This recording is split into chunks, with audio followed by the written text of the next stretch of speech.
Thank you very much, Dr. Dubeji and Dr. Pandeji. Now, next we have positive effects of Hindu heritage on mental health. Dr. Umangini Desai, she is an expert professional, and we would like to invite her an introduction by Mr. Dubeji from Michigan. It's my pleasure to present Dr. Umangani Desai ji here. She's a good friend of mine. She is a homeopathic practitioner serving Metro Detroit area for over 22 years, based in Ann Arbor, Michigan.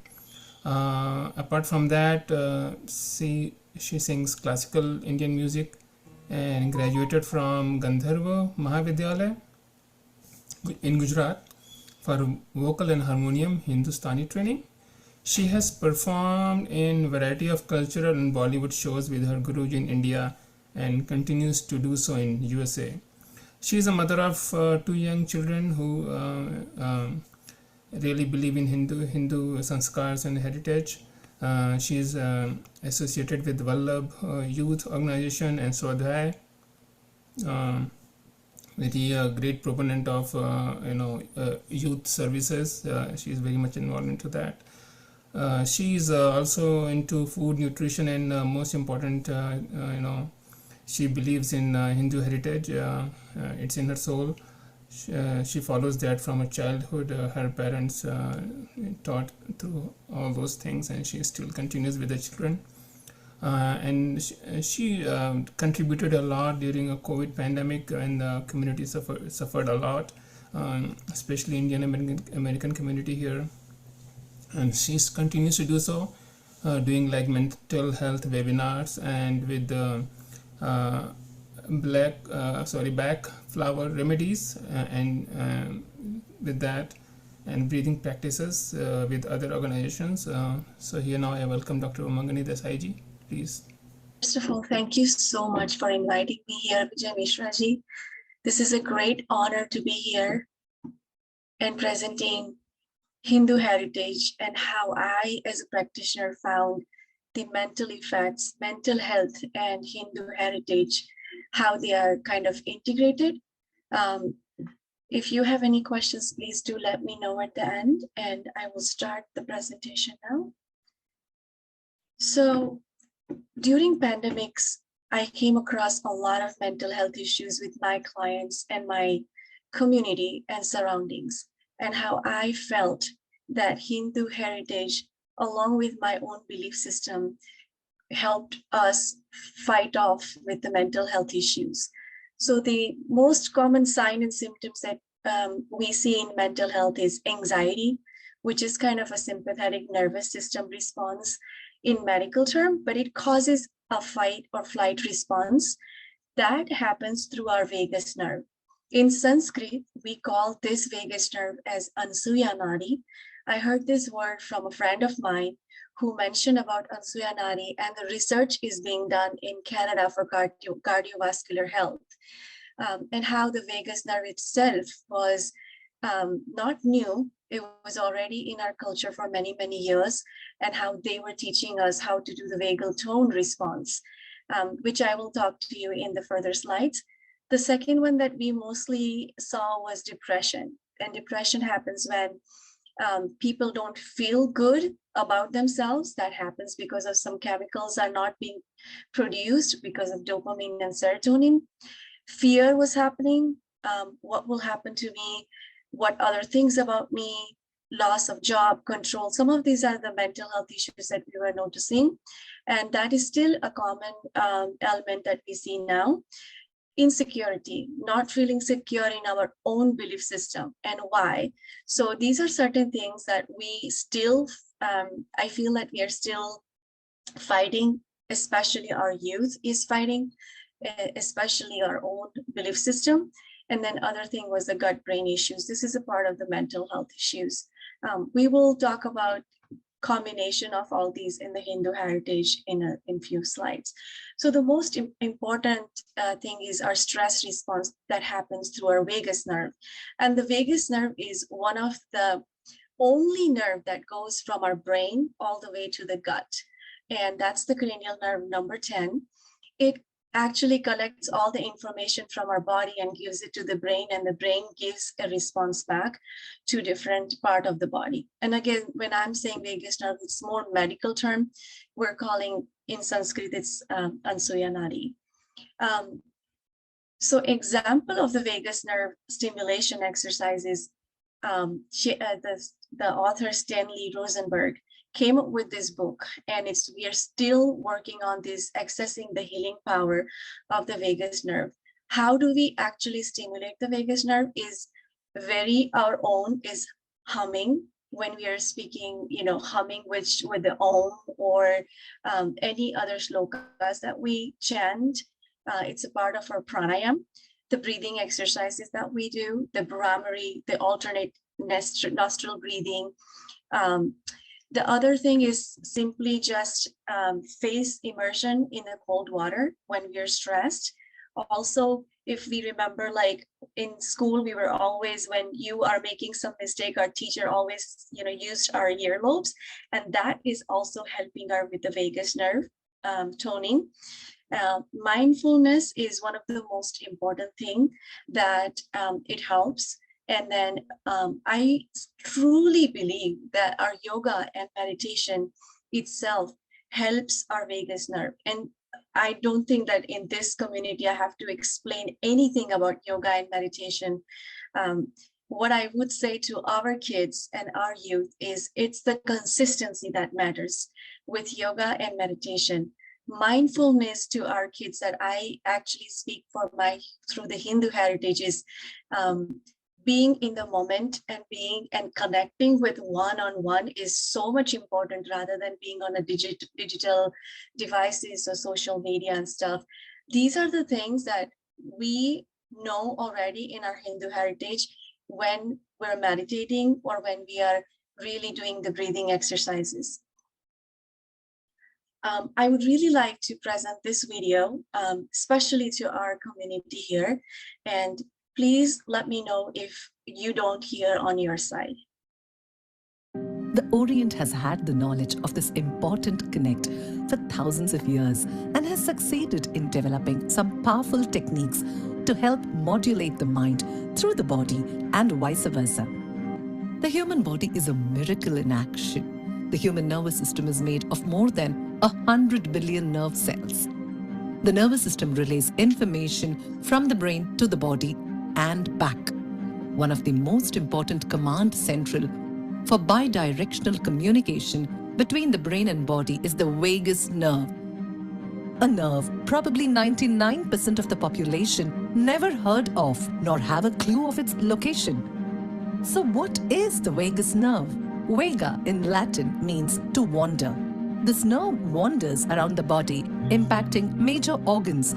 This being the longest cranial nerve, it controls all involuntary body processes such as breathing, speech, swallowing, heartbeat, blood pressure, hearing, taste, circulation, digestion, and gut health. It also controls bladder movement, orgasms, and fertility. A healthy vagus nerve allows us to access the parts of the brain responsible for creativity, higher cognition, and complex decision-making. In the absence of a healthy vagus nerve, we only end up having access to parts of our brain that control primal instincts like fear and fight or flight response. Hence, a healthy vagus nerve is essential for leadership and decision-making. The functioning of the vagus nerve can be impaired by stress, anxiety, poor lifestyle, smoking, drinking alcohol, and overworking, lack of exercise, proper nutrition, and sleep.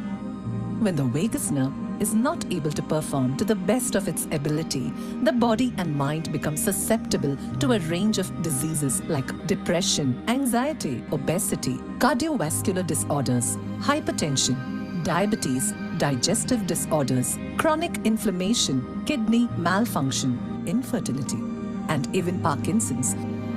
Doctors have started stimulating the vagus nerve with electric impulses from a device that increases its activity to help with diseases like depression. However, there are natural ways to stimulate the vagus nerve as well, such as breathing, pranayama and meditation, exercise, yoga, omega-3 and probiotic-rich diet, singing and chanting, splashing cold water, laughing, hugging, massages. One of the most effective ways of vagus nerve stimulation is through breath. A powerful breathing technique that has positively impacted millions of people around the world is the Sudarshan Kriya Yoga, taught by the Art of Living Foundation. When one undergoes Sudarshan Kriya Yoga, their breathing and heart rate slows down. The vagus nerve then gathers a signal from multiple organs from the body, notes that things must be calm and restful. It then passes on this message to the brain, which 9 times out of 10 will listen and then allow us to relax, rest and digest. Regular practice of Sudarshan Kriya activates the vagus nerve and has shown to have relieved depression in over 67% of a study's participants, decreased the release of the stress hormone cortisol by 56% and reduced anxiety in 71% of people. It improves deep sleep and hormones that contribute to well-being. Due to the activation of the vagus nerve, one experiences tremendous benefits after Sudarshan Kriya Yoga, like stress resilience, improved immunity, happiness, creativity, stronger relationships, and ability to handle situations. The vagus nerve remains one of the most well-kept secrets of the human body. Love and empathy, a sense of connectedness, intuition, and mental and physical well-being all become integral parts of life when you keep the vagus nerve nurtured and activated.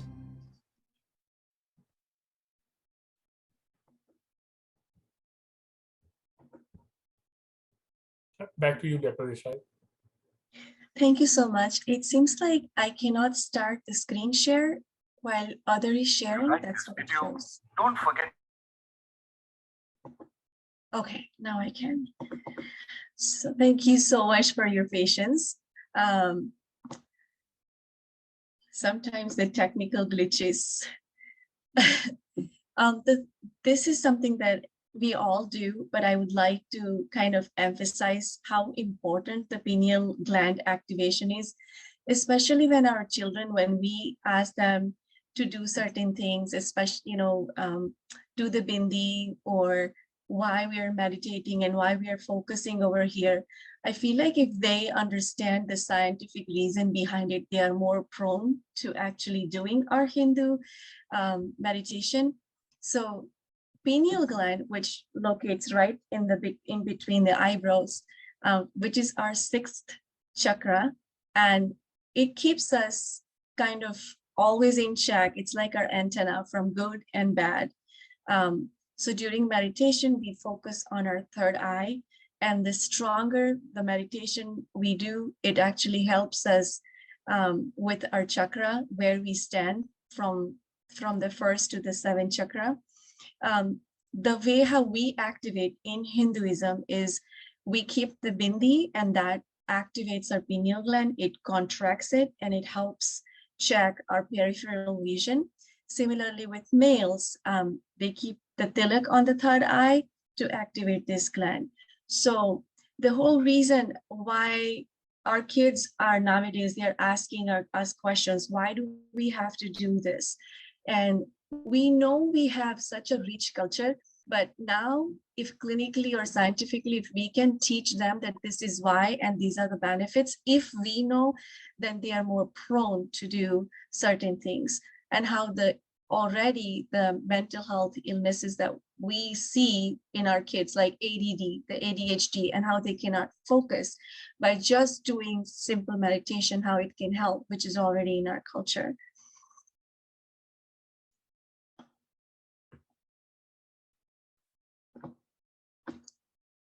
I'm not able to, yes.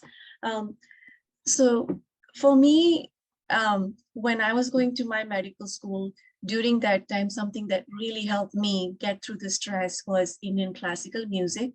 And the reason why I would like to emphasize on the Indian classical music is we can create whatever environment we would really like to.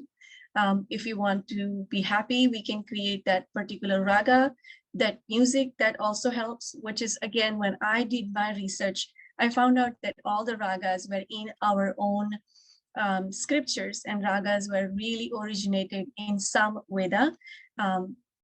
Back then, we were only doing chanting for prayers in 500 BC. As usual, we all know about the ragas has 7 notes of melodies, and how in musicians specifically, when we really see the musicians, how much focus that they were, and their longevity and the stability of the mind. So if we really see Pandit Ravi Shankar ji or Lata Mangeshkar ji, they lived longer. They had great sense of being, and I believe that it is all about the music and how the Hindustani classical music or the vocal music that we already have it in our culture. I think that helped tremendously with the aging and the longevity. So during my, we know that in hospitals also nowadays that they're using the music as a therapy. And I believe that our kids, if we can get into any kind of music, it can be Hindustani classical music, or it can be anything else that can also help their mind and well-being as well. Another thing that in our culture that we already have, just for an example, in Haveli, we have so many different fragrances. Again, they are incorporating that as an aromatherapy that uplifts our mind and the well-being. Sandalwood and chandan, how those specific fragrances are most important in summer. Similarly, in aromatherapy now, that's affecting our mental and well-being as well. So I don't think that I should say anything about our holy books in this community, but I do feel that we need to teach our children how our Bhagavad Gita, Vedas, the Ramayana, and integration of all these great sahitya, how we can actually live our life to the fullest with being the Bhagavad Gita itself, how we can teach our kids about the karma and then the action. What you do, you're going to get a result based on your efforts sooner or later. Similarly, how to live the best life as in Ramayana, or Ramayan. So those are the things that I really think that as far as the Hinduism goes, how we already have so much. It's just a matter of us as parents living in different country and different environment, dual culture, how we can integrate. I really liked when Alka Sharma ji mentioned that how, as an educator, she's teaching Diwali and the benefits of Diwali to the youth. Even I heard that 1 minute of maun for someone, that mindfulness that we created that kind of an energy for that person. All these are nothing else, but it actually helps our mental health being as well. So with that, the integration of the culture and the mental health importance, I will leave with this quote, that all knowledge of the world has ever received comes from the mind. The infinite library of the universe is in our own mind. That's by Swami Vivekananda. And I thank you all for listening to me and inviting me. It's an honor to be here. And thank you, Vijayji, for again giving me an opportunity to be here. Thank you. Thank you so much, Umaji. It was great presentation. We learned a lot of things, how we can relate our Hindu heritage to various things, rituals that we follow. Great presentation. Thank you so much, Umaji. Thank you. Yes, I would also like to add that Dr. Desai, that was not only just very informative, it's some of the things that we know, but we just need a reminder that all these things do exist and they do help. But that was a great presentation. Thank you so much.